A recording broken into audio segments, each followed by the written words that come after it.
ټینګاري کوي که تاسو وایئ چې زه یو بهترین رور جوړ شم که تاسو وایئ چې زه یو بهترین پلار جوړ شم که تاسو وایئ چې زه یو بهترین خور جوړه شم که تاسو وایئ چې زه یو بهترین مور جوړه شم په دین کې به په دې خپل لایف کې به دین انګوئ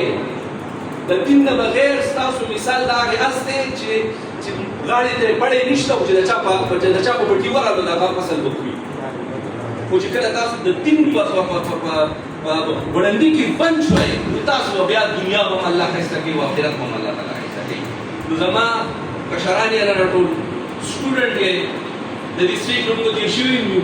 بیا راته ویل چې خپل سبق سره سره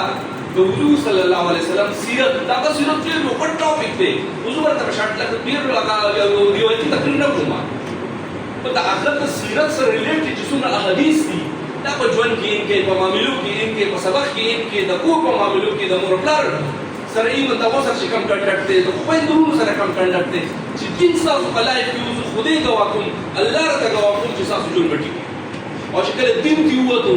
د حضور صلی الله علیه وسلم تعلیمات کې ووته دا یو انکمپلیټ انسان یو امبیلنس انسان دی تاسو